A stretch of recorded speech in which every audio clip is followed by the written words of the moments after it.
Greetings, everyone. It's Dr. Mordecai, and thank you so much for joining me for my brand new show entitled Discovering Your Mission with Dr. Mordecai. It's a show that inspires, encourages, and motivates you to find your purpose by discovering your mission. For my very first guest, Dr. Lisa Alcorta. Dr. Alcorta serves as the Senior Vice President for Programs and Operations for the Hispanic Association of Colleges and Universities. A proud product of San Antonio, Texas, Dr. Alcorta began at community college and has a wonderful story that she shares of humble beginnings and a love for her family with a heart for advocacy that has driven her now to the highest levels of achievement. Next, join me for my interview with Dr. Lisa Alcorta. Thank you, everyone, for joining us for Discovering Your Mission with Dr. Mordecai. I am here with Dr. Lisa Alcorta. Lisa, how are you doing? I'm doing well, Mordecai. Thank you for having me on. It is I look forward awesome. to talking to you. Yeah, it is awesome to be here with you. Let's jump right into your story. I've been so excited to have this conversation with you. You are originally from San Antonio, Texas, right? Two parents, mom, dad present. Dad was a contractor, mom stay at home, 6 siblings. Tell me this story about your family and how did you discover this path towards becoming an educator? Mordecai, I was very fortunate to have 2 parents that really guided me and wanted me to, in their practices in their life, I've always saw them always servicing others and helping others, both of them. My dad passed when I was 18, and my mom helped guide me through all this, encouraged me to continue to go on to college. I went to high school on the south part of San Antonio, and a lot of my classmates and a lot of my siblings didn't go on to college. I was actually a first-generation student, and my mom was just a big supporter of me.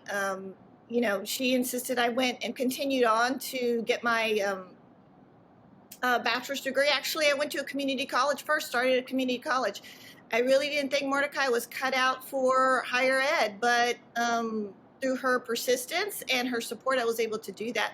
But part of wanting to be an educator, I've always saw my parents as, like I said, to always be available to others, to be a service to others. And as you know, as educators, it's not a one-way form of communication. I also learn from the people that I work with or advocate for or service. So actually, I think about being an educator as a two-way street. As I went through my journey where I am today, I've always learned from everyone as I went along, and I hope that I was able to help them all the way along as well. So I was very fortunate to have 2 parents. And, my mom, she passed at 95 years old, Mordecai, and I was fortunate to have her through all my life, really. It's just been I've been very fortunate to have both of them in my life, but my mom to carry me through till today. Thank you so much for sharing that, Lisa.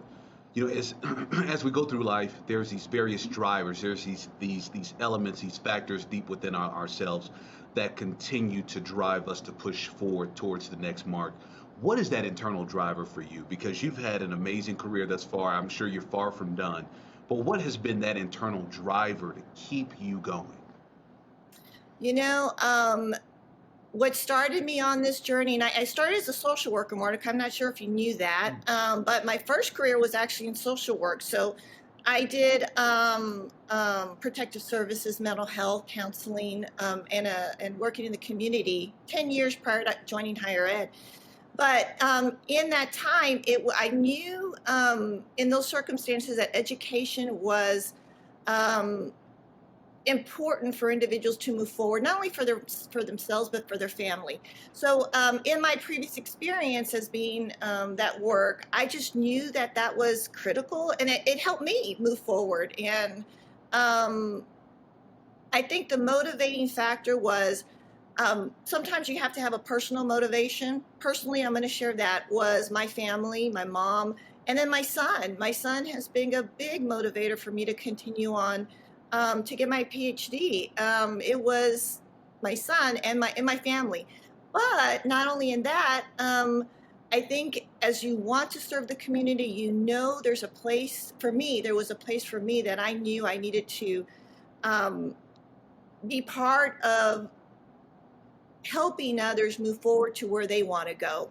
How could I have helped them? That was a motivation as well. So it was internal, I think, in most of us that are in this work, right, where we want to do our part, and that's our purpose. And I think that was my motivator as well. But there's internal motivation and external motivation in all of our lives, and we just got to tap into that and continue the good work that we are guided to do. That's internalized for us. Now, it's pretty interesting that you're sharing this. You started out in social work, made your way into education. I've talked to several educators who also have made a sense of transition. I get the sense that this element, this internal aspect of advocacy really is perhaps that shared commonality in this work. What else was it about the social work aspect that then moved you into education? What were some of those shared factors in terms of skill sets that made that a transition for you?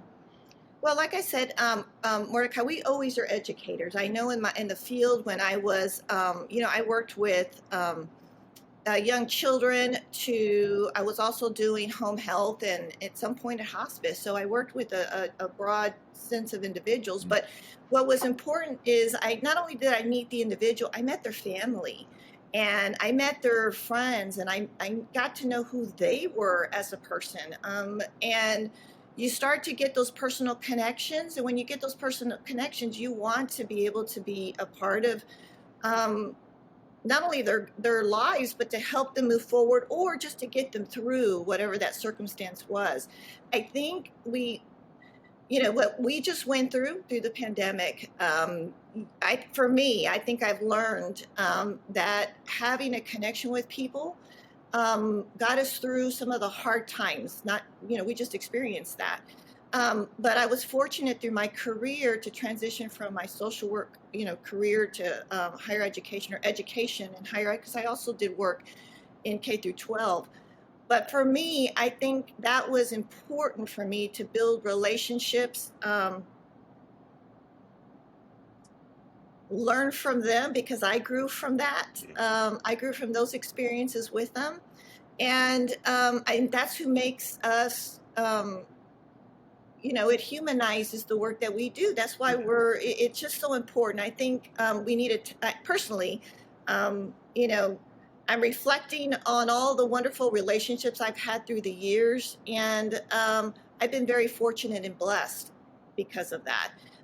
You want to get a sense of purpose in your life to be part of others, and we weren't put on this planet solo. We were always part of the fabric of the people around us.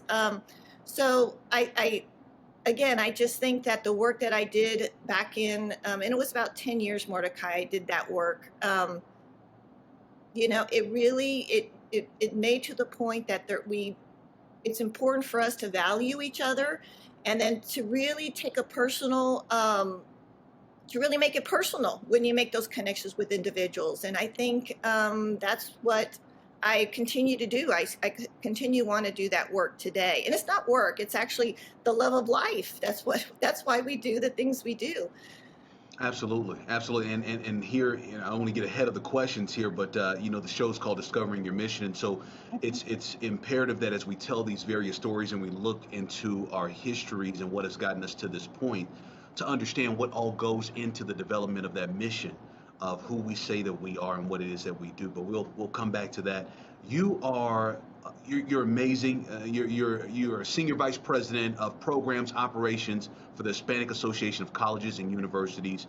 You hold a doctorate degree. I mean, truly, you have broken through various barriers from a statistical standpoint, and I would even say from an environmental standpoint, to be able to achieve what you have achieved. I would imagine by no means was the journey easy. What were some of those challenges that you had to truly overcome?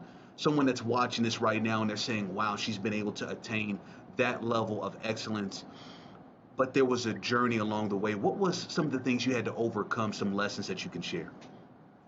Mordecai, I do want to do acknowledge that I didn't do it by myself. I had some wonderful mentors, colleagues and friends that I was always able to tap into when I had those questions or those challenges, and I didn't know how to manage them as I went through. But I'm grateful to the many individuals who actually helped me follow through and get to where I am today.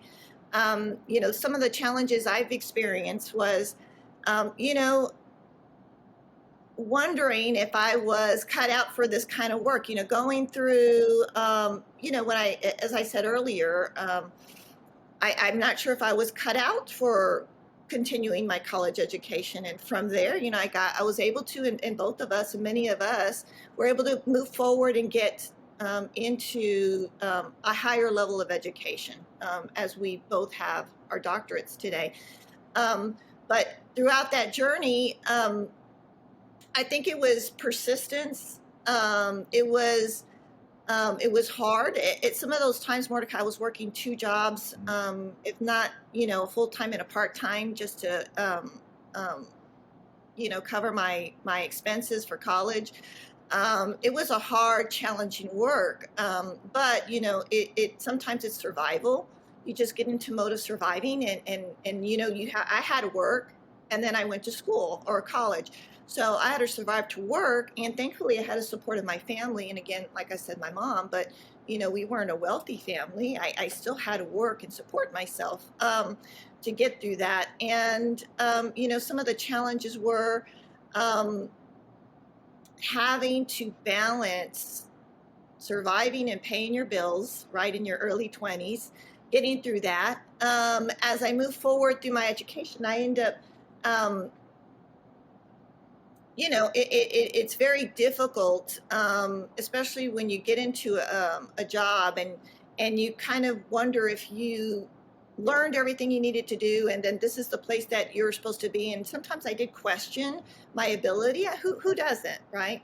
But I am, again, one to really be challenged. I still do that today. I really thrive on challenges and learning. We're going to continue to learn throughout all our lives. And I think that was one of the things that helped me overcome some of those questions of my ability, because I've always wanted to learn.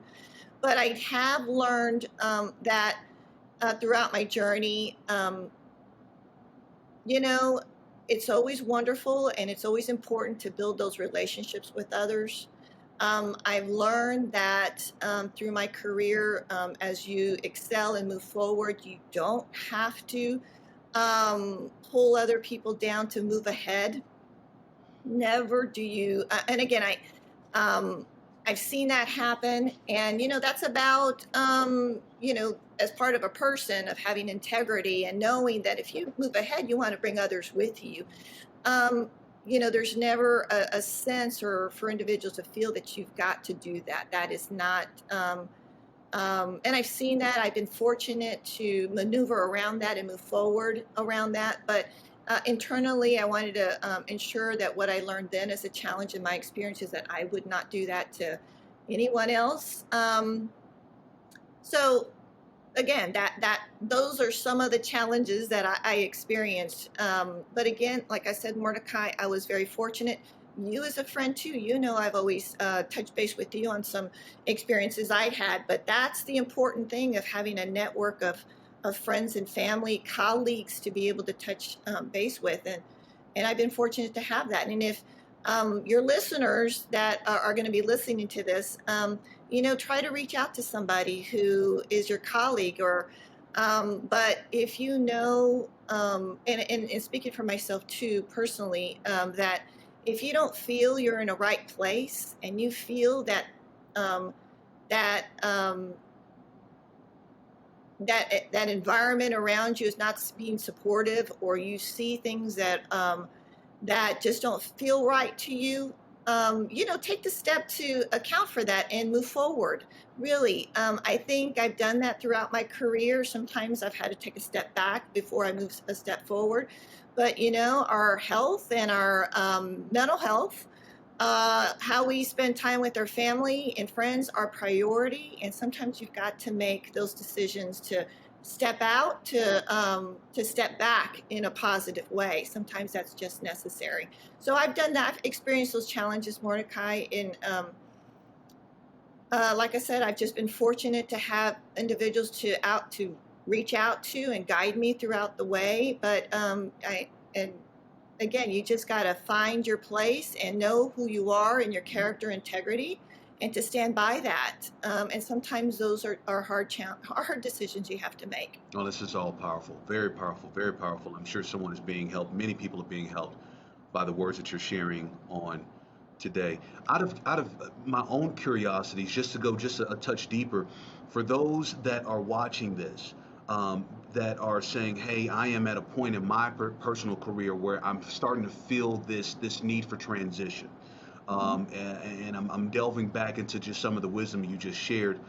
What is some of the guidance? What is some of the advice you would give to that person to really hone in on evaluating their current state and for what they're desiring? Perhaps their mission is calling them to do something more. Their mission is calling them to do something different. You used the word integrity just a moment ago. What advice would you have for them as they are at this point, this brink of transition and change? They need to make the change. What advice do you have for them? It's kind of scary, Mordecai. I mean, it's scary for those who are listening. It's scary. I went through that, but you feel it in your gut, if you want to say, or your heart, that there's something calling you in a different direction. For me, I had to put, and again, it's planning for myself. I had to ensure that things were put into play that I could stabilize my life. I still care for family members, and I had to be sure that those things were stabilized before I was able to make a transition. Sometimes you've got to stay in that environment until you find the right fit. And a colleague of mine, a friend of mine, once told me that you want to make a move, even though you're currently in your situation that just doesn't seem a positive way. But don't ever make a move where you jump into something else that's not going to satisfy you, or you're doing it because you're trying to rush out. You're out of your previous experience, or you're excited to do something else. Be sure you plan. I think that's critical, because that transition will allow you to be more stable and more, not only for yourself but your family. For myself, it was my family. But never lose hope of that dream. And I have to tell you, faith is important. Faith is crucial. And I think that's what helped me move forward. And it's always been my faith has always moved me forward all the way through my lifetime. But always have faith that you are going to find, and God's going to find your place in your journey. I truly believe that. I'm just grateful that that's where I'm currently at. I'm excited about the work that I'm doing at HACU, and it's different than where I was at before, Mordecai. As we were colleagues, it's a different environment and a different scope of work, but still wanting to help students succeed. That's the bottom line, and into the work that we do, especially in higher ed. So, and it's new for me, and I'm excited about that, because I stepped into an environment that I'm not familiar with, but we're all on the same mission. And it's about continuing to learn, which I think is crucial for me to thrive. But like I said, for individuals, and you're not alone when you do make these decisions or things about transition. You're not alone. You do have, talk to your colleagues, talk to your friends that you could trust. And have those conversations with them or your family. And, sometimes that has helped me put some direction for me. I know I may have made some decisions that I thought were the right thing, but I needed to really sound it off with other individuals to make sure I was going in the right direction. But the other thing too is we will have trip ups. I've had trip ups. I've had mistakes. Don't hold those on forever. Life is short. You just got to move forward in your direction.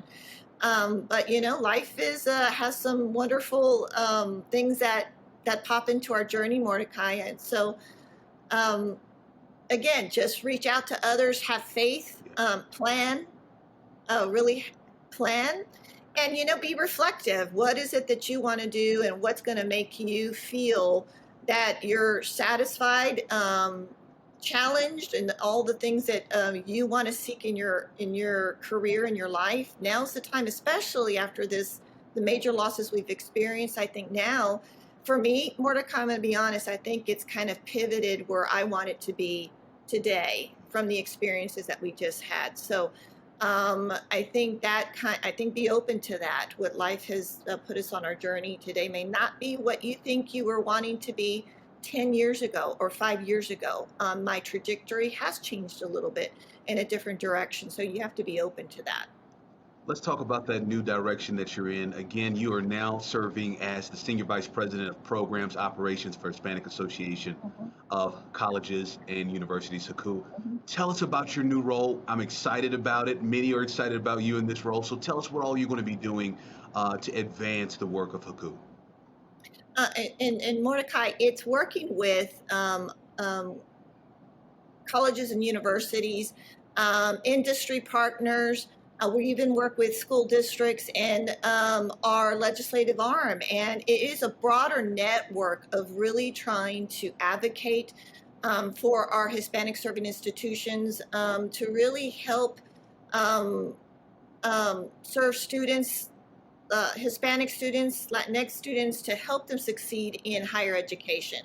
And really to advocate for our organizations when it comes to funding resources through various agencies, through advocacy is important work that we do. We also actually do student programming, which I love to do, is student program. We actually do have a recognized program of internships, placing students into industry and to federal internships. We've been doing it for years. We're expanding on looking into additional work and enhancing the current work that we do. We do leadership training as well. But it's also ensuring that we are strong advocates for our HSIs across the country. So it's working in California, it's working in New York, Florida, Texas, across the country, even internationally, which is exciting, Mordecai, as well. It's international work as well. So we have a wonderful team at HACU, wonderful leadership, and I'm just so excited to be part of the organization. That is awesome. That is awesome. Well, I would be remiss not to say that the Community College of Aurora is a proud Hispanic serving institution. We are excited about partnering with HACU in the many years to come. Thank you all so much for the partnership that you've had with us to this point. Just excited about the future. We're towards the end of this interview, and I would love to keep going, but we've got to cap it at some point. And I just thank you so much for your time, Lisa. Again, the name of the show is Discovering Your Mission, and part of this show that we want to do at the very end is give our guests an opportunity to share with us their personal mission statement. Would love to hear yours at this time, Lisa. Mordecai, my mission statement is to live a life of honesty and integrity, and with passion in the service of others. In addition, is to actually to stand up and stand by for our colleagues, our friends, our families. Sometimes you need to stand up for something that you know is right, and when you go through that, you also have to stand by those folks all the way through their journey and your own. I also, again, never lose sight of what is important to you. Never, and love unconditionally. Family, friends are important in our lives, and yourself. So that's my mission. That's my mission, and my personal mission. That's what I have. And it was awesome. And it was awesome. Dr. Lisa Alcorta, thank you so much for your time. We've enjoyed having this conversation with you on today. Thank you. Thank you, Dr. Brownlee. Wow, Dr. Alcorta, thank you so much for your time and wisdom shared. Viewers, what I like to do at this point is highlight 3 takeaways that resonated with me, something for you to reflect on, and I certainly hope that you find your points of reflection as well from today's show. Number 1, Dr. Alcorta says, don't pull other people down to move ahead. It's not necessary. Second, she said, find the right fit. You may be ready to make a move, but it may not be the right situation. Be intentional, be careful, find the right fit. Last, certainly not least, she said, learn from your relationships. so you can grow. Wow, that's so powerful. Dr. Alcorta, once again, thank you so much. I hope that you all enjoyed today's show. I certainly enjoyed making it for you, and I certainly hope that you look forward to our next show. Until then, take care, everyone. I wish you the absolute best, and thank you so much for joining me for Discovering Your Mission with Dr. Mordecai.